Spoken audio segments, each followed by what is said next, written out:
Wonderfully. Lovely to see you again. I'm sure Yeah, Erik hi, is... Geeta. Namaste, Erik. How are you, Professor? Erik is like dancing. The Indian dance, huh? Yeah. Okay, yeah, he's always cheerful. Okay, all right. So lovely. Today, we would like to connect with Vishnu, Lord Vishnu's energy, please. Okay. Let me see. Erik is like this. Oh, I'm trying to, get his energy. Okay, so I don't know. I've told you, Geeta, that I'm very bad at mythology, yeah. Hindu mythology, although I was brought up a Hindu.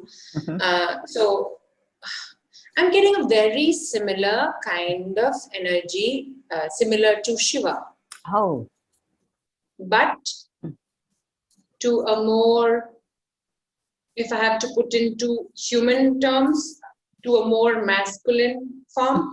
okay. And it's as good as I'm seeing. I always do this. I'm just asking for a confirmation that it's, I want to make sure that it is not the image that I have imbibed in me since I was child raising in the, when I was raised and read in the books. So he's nodding. So is Vishnu ever depicted blue in color? Always. In fact, that's one of my questions. Okay. I wonder why that color. So I didn't know that because I thought maybe blue statues are of Krishna or Shiva. Shiva too. I never knew. Okay. So he has come forth like a blue human, very human-like, very humanly rather. He has long hair. And he's like showing me, it's almost, it's very interesting. I'm closing my eyes so that, I can get a clear image. It's almost like he's zooming into each part of his face, his jewelry. He is wearing that Rudraksha, Okay. chains of that. Yeah. Like the beads are Rudraksha on both arms. And he has he has a strong build. And he's wearing, he's mostly showing, now Erik is laughing when I say those things, you know why. But no, I'm not going into all those things, but he's showing me his chest up. And I think he's wearing sort of like a dhoti or a pale color wrap around like his what leg. we call the panjakacham, the one that gets wrapped around the legs. It's not like a silk kind of thing. It's a very cottony, a very simple fabric. Okay. That's why he's not even giving so much importance. So I'm not being shown that much. Yeah. More focus is on the upper body, Okay. and I don't want to miss on the details. So he has Rudraksha mala, we say the chain, no? Yeah. That and it's wrapped multiple times. Okay.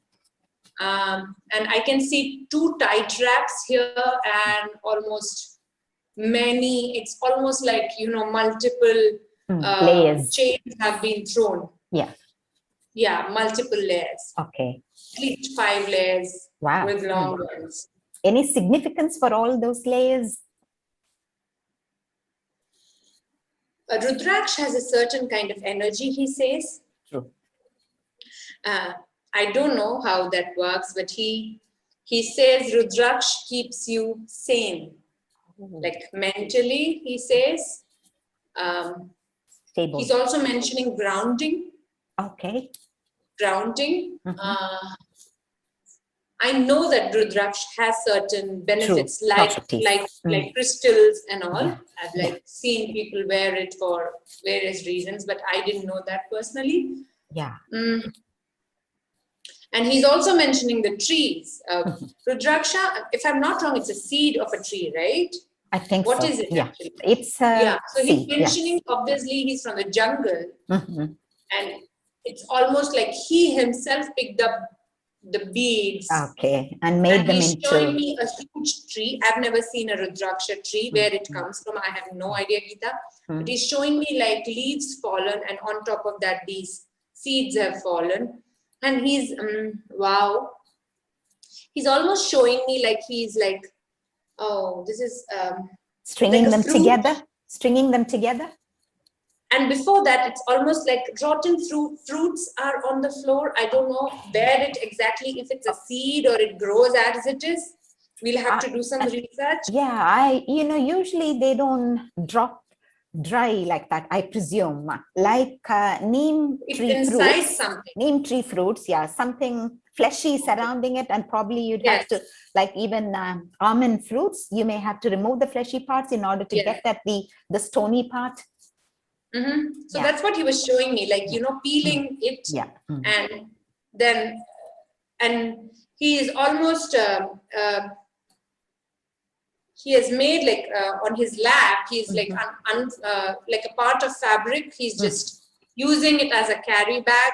Okay. Collecting everything. Yeah. He's just showing me how he made that for himself. Interesting. Okay, I didn't expect this to come up. However, I'd like to ask more questions about Rudraksh. So it's generally believed that each Rudraksh, some of them have, we call them Ekamukhi, meaning one-faced one, two-faced Rudrakshas, five-faced ones, which are the commonest I've understood, six-faced, seven-faced, eight-faced, 12-faced, 18-faced, meaning there are ridges on the outside of that Rudraksh, of that seed. Yes. And if you count like carvings. Yeah, right? carvings. Yeah. So each number has a different beneficial effect on the human body or the aura, I've been told. Is that true? For example, I'm not sure. Me asking, I think according to that, even the price differs, like how True. carrots are for gold or metal. Yeah. Okay, so I'm asking about the benefits. He says yes. But he's denying the fact. Okay, so he'll go elaborate on that. He's denying the fact. Okay, they're giving me things so fast. He says that the carvation doesn't change the benefit. Whether it's a Panchamukhi Rudraksh or like one-faced or five-faced or whatever, the benefit is the same. Okay. It's more commercialized. Oh, okay. So people would pay more for the more faces. Okay. So maybe the idea came with somebody who saw it, and he says it's even the beauty doesn't differ. He says, true that. And he's saying it's almost like how our palm, the lines are on our palm, different, like the fingerprint. It's like that, and no two Rudraksha are similar in the design. Okay, interesting. Interesting. Yeah. I do have. I picked up quite a few Rudrakshas when I was in Nepal, Kathmandu. So, well, I should probably use them more often. So the basic. Erik is like all dolled up with all Rudraksha jewelry. Okay, it's like so many. Maybe he even has the earrings. He's now excited. Okay, he's now excited. Yeah, since it has a grounding effect, why not? I think I should use them more often. I have to share this because it's very funny. Then we can quickly jump into the next question, Geeta. Yeah. He says it's for people who are all over the place. I want to be grounded, so I'm like covering myself. It's definitely for me. Yeah, it's definitely for me. Spiritually funny. It's for me, for sure. Okay, so again on the topic of Rudraksh, well, people believe that the smaller the size, the more the benefits. Is that true, or does size not matter?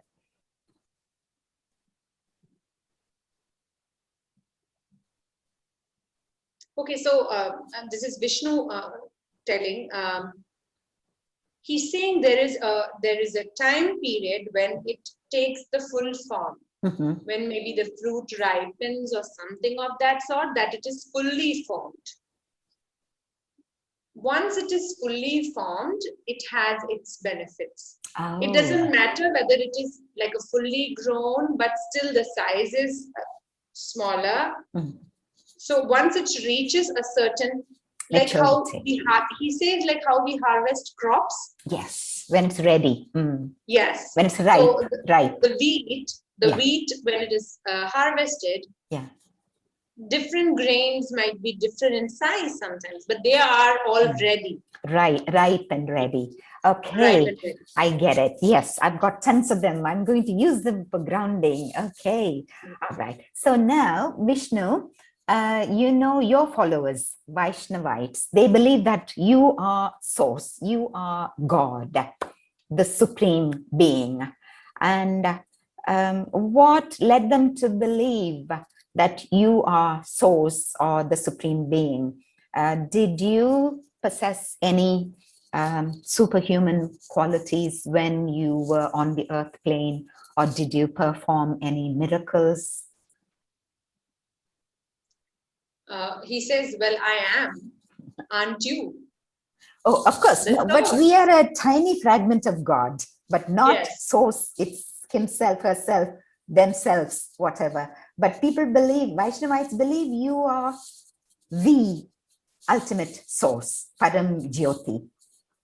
You and I are fragments. I don't know if Vishnu is considered the creator, like how Shiva no, he's the is preserver. Yeah, we'll come to that. Okay. Vishnu, in the Hindu Trinity, the trilogy, I don't know if I should call it trilogy or trinity of the three entities.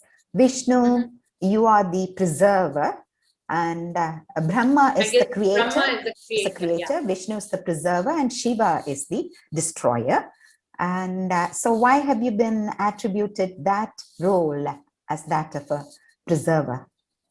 He's actually, now I remember the conversation we had to Shiva, if I'm not wrong. Yes. That this is all about the cycle. So he's actually giving me something very similar to that. I was shown that it doesn't matter, like, you know, this is like, it's not how it works, he says. Like, this is my work and I will be taking care of preserving.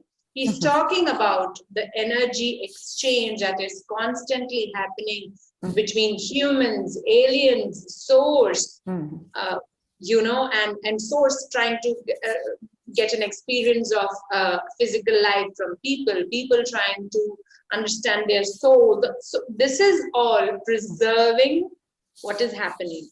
Okay. So if you ask me if I'm the only one who is taking care of preserving the whole thing, I cannot say yes. Okay. So maybe it was again a man-made concept. Okay. To understand. That's what he's giving me. Yeah. Okay. But he's definitely, just like all of them, like mostly what we got from others, Gita, that he says he's part of the source, just like anybody else, just like you and me. But not the source, as Vaishnavites would like to believe. Okay. And also we learned that Brahma is just a concept. He is no entity. He did not take any human form on the earth plane, right? He's giving me a very similar kind of thing for like how he is. Even Brahma has taken birth as a human is what I'm getting. Also as energy, also as thought forms. Okay, so he is like kind of real. Okay, not kind of, really real. Okay, did you and Shiva incarnate at the same time on the earth plane simultaneously? Did your paths ever cross? So here it becomes interesting. If you ask if me, Shiva, Brahma, or anyone, anybody, if we talk Ganesh or Muruga or Shakti, if you ask, are we separate? We are not. Yeah, again, we are one. It's like taking forms and but we are sort of like, he's using it's very interesting, he's using the term phases of consciousness. We are this big consciousness, which takes the phase of a preserver sometimes a destructor, which is actually being done by we humans or the other entities living with us. It's like a collective consciousness. So if you ask whether we were, it's like very confusing to me also, Gita.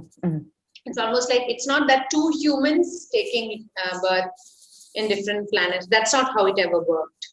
If I'm making any sense. I'm trying to give, yeah, you can go ahead if you have any doubts, maybe ask for clarity. Yeah, I presume these different aspects were present simultaneously in the universe as different parts of the whole, as different parts of the collective consciousness.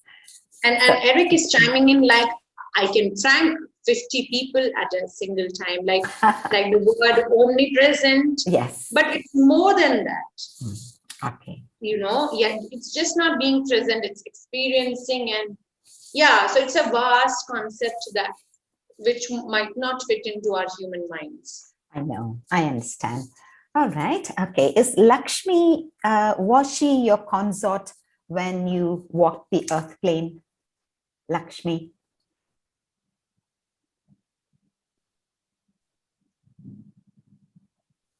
I'm writing it down, so they're giving me something in writing.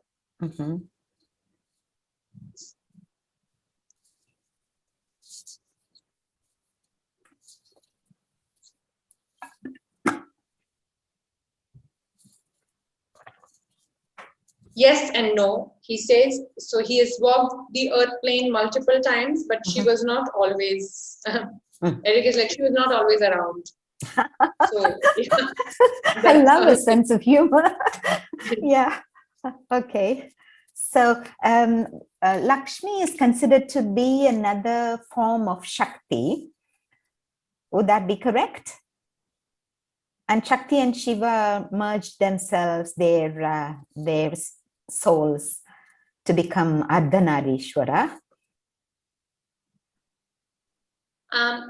I'm not getting an exact, I should say an exact yes for Lakshmi being an entity in general. It's almost like when it began that the physical experience needed a tool,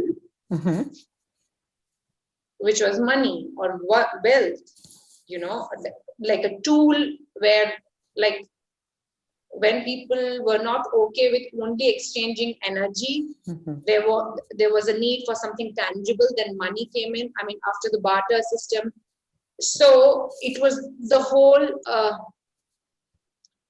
whole concept of we not having the power. We need some god to worship. Like there were gods for rain. I know. Yeah, we gave our power away.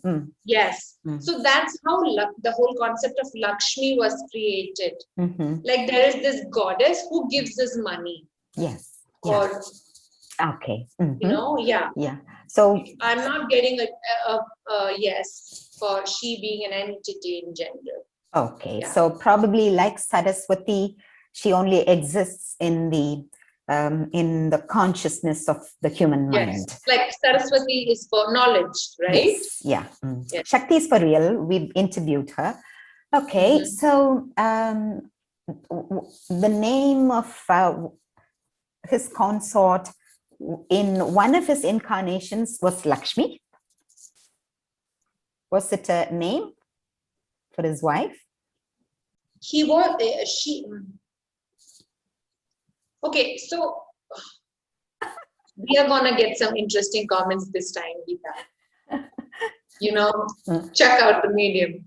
Because he is actually at one place, he says that she was not an entity. At the same time, when we are asking about, so he's sort of giving almost, I'll explain what exactly I've got. When she was with him in a physical life, she wasn't Lakshmi, to say so. Maybe later, in some form, this whole consciousness came in, which actually didn't take a human or an entity form, but it was similar. One fragment of that was taken from this being who was once his wife, if that makes sense. Okay. All right. Yeah. Yeah. All right. Okay. I get it. Sort of. Okay. Well, a lot of it is shrouded in mystery still, but I still get it. Erik is being very animated. He's like, he can't understand because he, in his past life, at least he was not a Hindu. Probably in one of his earlier lifetimes. He can understand. I mean, yeah, there's nothing that he cannot understand, but he's actually making fun of me that so many concepts and I know. it's our upbringing. Yeah. For us, it's quite clear. However, yes, the words fall short. So for me also, sometimes it becomes very difficult because they're showing certain visuals, which I try to depict. And you can't put it in the right words. Yes. Okay. All right. Did he really take, it's believed that he took 9 avatars and his 10th avatar is yet to be born.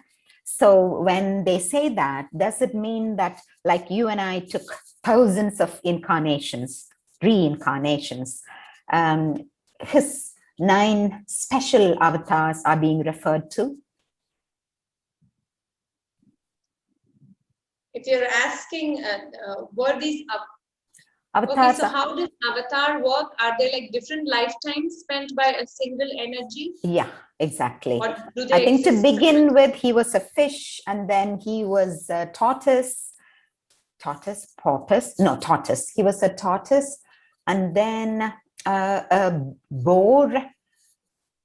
And I'm getting he took rebirth, if that's what avatars are. His energy, his soul took birth in various forms a couple of times, but not 9 is what I got. Okay. How about Krishna? Is Krishna, we have interviewed Krishna. Is Krishna one of his avatars as is believed to be? Yes. I don't know what we had got it be as a question, but right now I'm getting a yes. Yes. Did is Ram one of his avatars? Ram of Ramayana. Yes. Wow. Okay. In this context, I'd like to know if Hanuman is real. The monkey god. Ask Erik. He says, you be specific because everything is real and nothing is real. No, the monkey god, Hanuman. You remember in Ramayana, he was so devoted to If you're wanting to know, sorry, he says, if you're wanting to know if he was a being, yes, he was. He was a being, but he was not a monkey. He was an ape-like being is what I got. Oh, okay. We'll interview him then. Okay. How about his 10th avatar? It's believed that Kalki will soon incarnate on the earth plane. Is it likely? Has it already?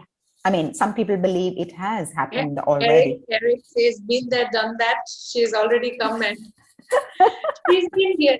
And you know what? It's interesting because like Geeta, we've been taught that there is this Kali Yuga, or it's still coming. I've been hearing this like the shift happening from past many years. True. But it's not like how like this ending of an era, we would feel it, we won't. Yeah, true. Because that it's like blending into another beginning. It's very smooth. Yeah. So it's smooth and it's going on and it's up. It goes up and down even during that era. It's not like suddenly there is so much bad in the world and suddenly then it comes to an end and then something new is born. Okay. Yes. Yeah. All right. So how about Balaji? And they just want to clarify, Kalki isn't a being, if you wanted to know. Okay. So what is it? It was like maybe a creative creation by... He'll come on horseback, probably a white horse with a sword. And no, it wasn't a being is what I'm getting. It was almost like a thought form created by humans because they felt, again, giving power to something. Yes. They felt like when there will be like too much chaos, too much bad, too much negativity, negativity, there will be some bigger power, because external they're powerless. power will come and redeem the good ones. Okay. Right. So obviously all the other gods are busy, Erik says. So let me make a new name. I mean, Interesting. it sounds ridiculous, but that's what happened is what I'm getting. I know. Okay. Is Balaji or Lord Venkateshwara of Tirupati, which is in Andhra Pradesh, is he the same energy as Vishnu? He says it began like that. That makes sense. I'm asking yeah.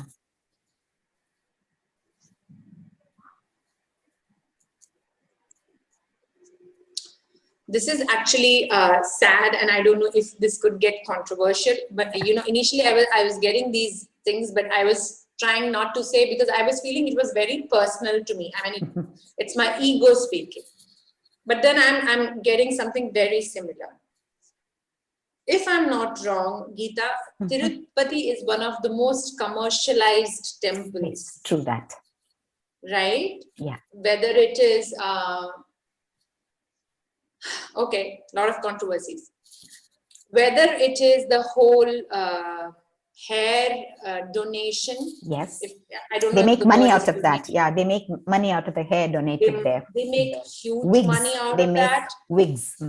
Wigs, right? Which is a known thing. There are other things which are not known.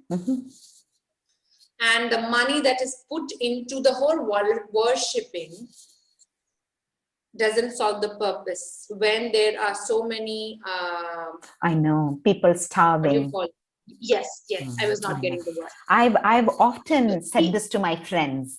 God doesn't want 108 pots full of milk.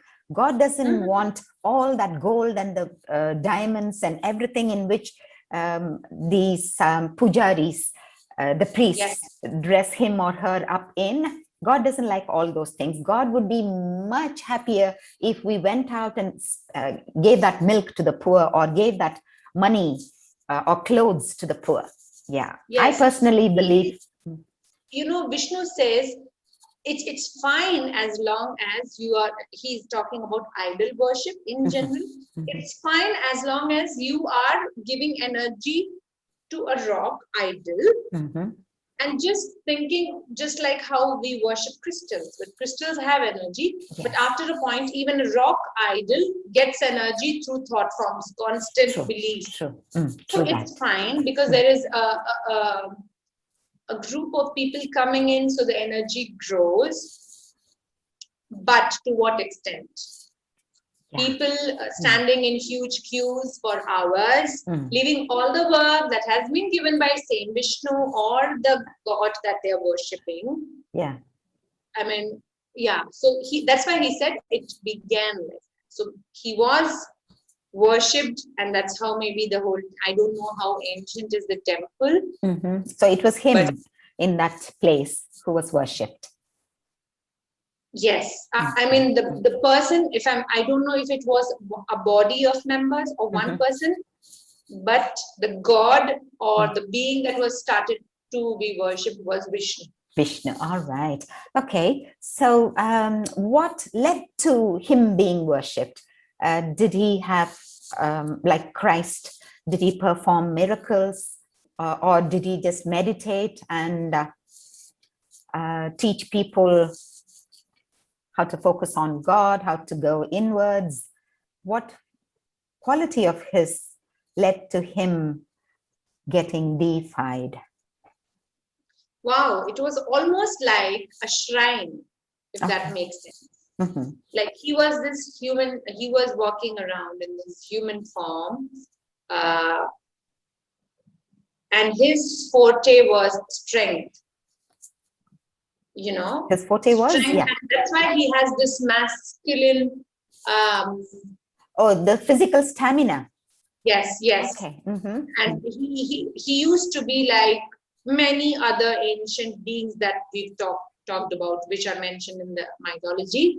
He used to, it was more or less jungle, and very few people initially, and he actually started as a guru, to say so. Okay, guru. So Setting examples. yeah, He was good at. Okay, so his energy was all about there's nothing impossible. okay, yeah. Which happened something similar happened with Christ, right? Yes, yeah. Actually, they were not Christ like was all miracles or about magic. unconditional love to even Yes, those who yes. hurt you. Yeah. And yes, so here is another thing that he was all about: pleasure. Okay. He showed me. I don't know if that's Vishnu, that Ananda Shayanam we say. Yes, lying on the Seshnag, the 1,000-headed serpent.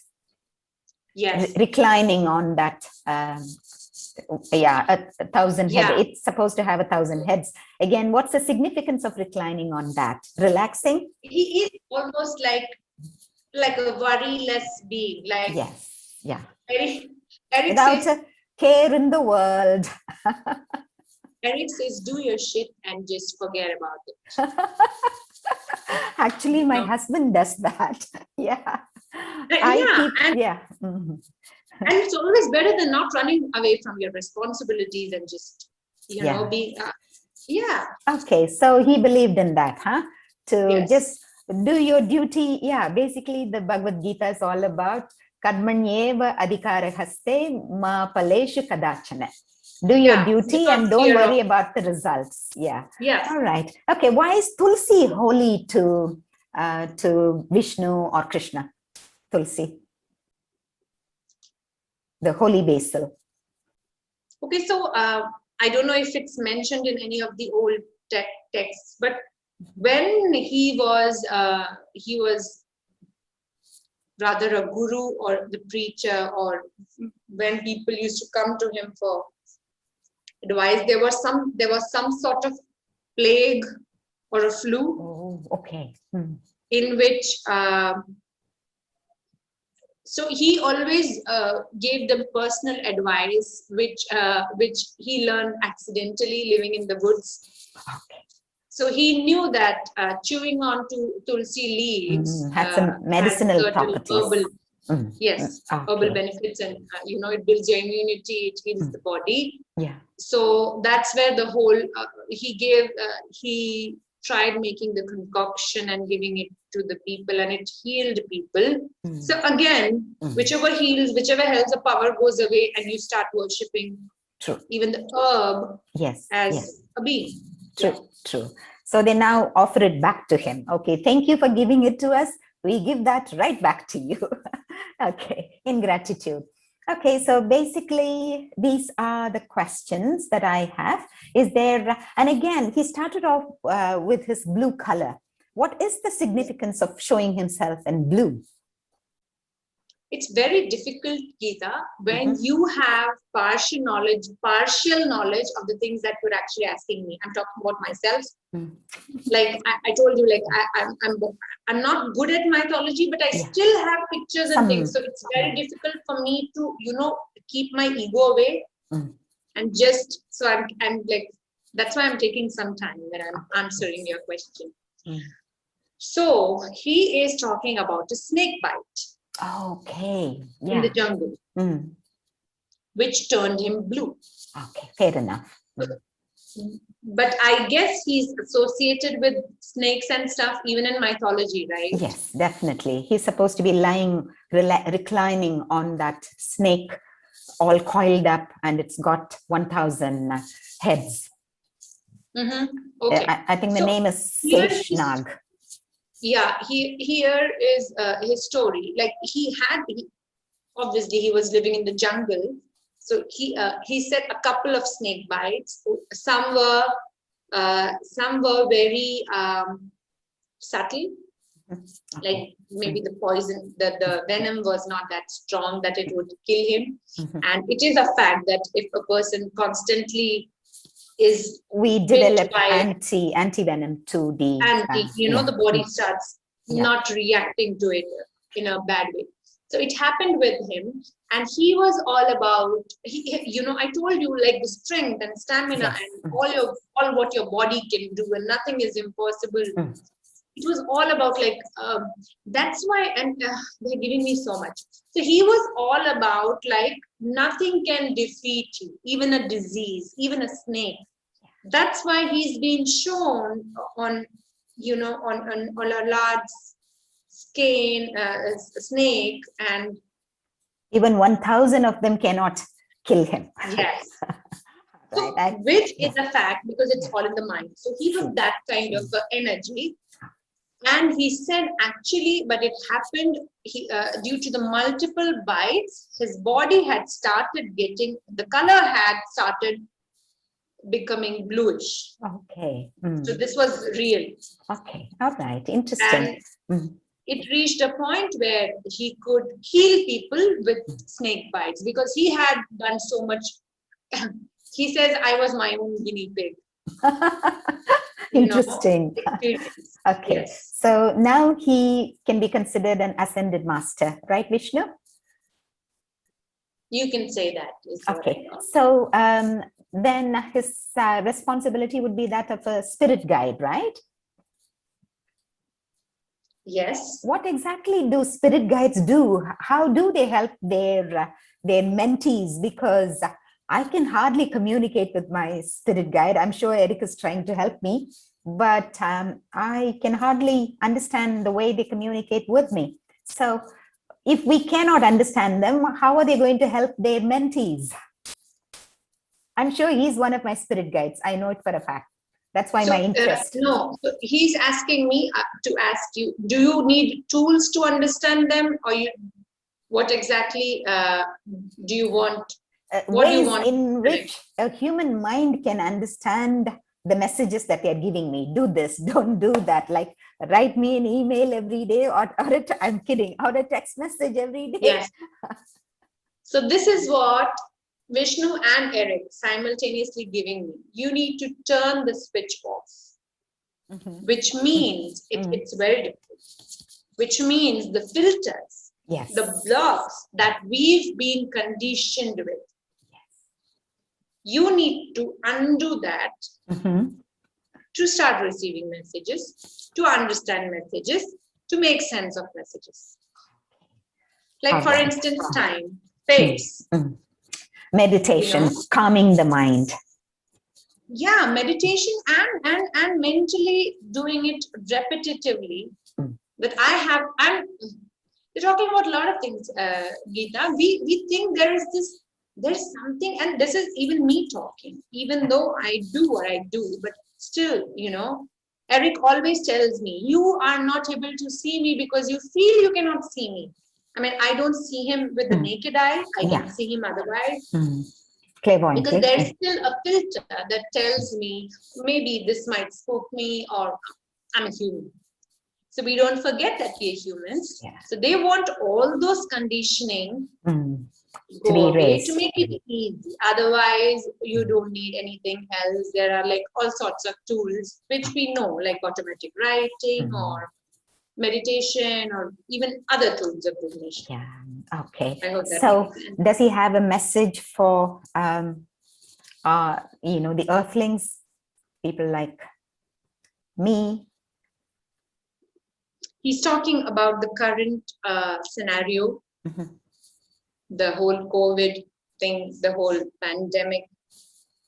Again, his message has always been, when he was in the human form, it was all about the power within yourself. Yes. That you can heal yourself. Don't give the power away, which has been a very common message with many beings that has come forth, right, in our interviews, who have come forth, sorry. And he says, it's Erik also chiming in. Erik says, keep telling yourselves you are powerful.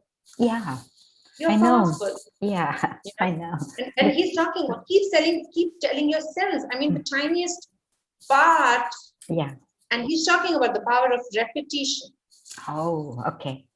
When you constantly know, sometimes your mind doesn't even know how to. Yeah. He's talking about fear. Your mind doesn't even know how to be fearful. Yeah. because it's busy doing other positive things, you know. Okay. Yeah. So we have to get to, That's it. yeah, that extent. All right. Okay. So thank you, Vishnu. Thank you so much for sharing with us all this information about yourself. Thank you so much. And thank you, Erik. Thank He's you, happy. lovely.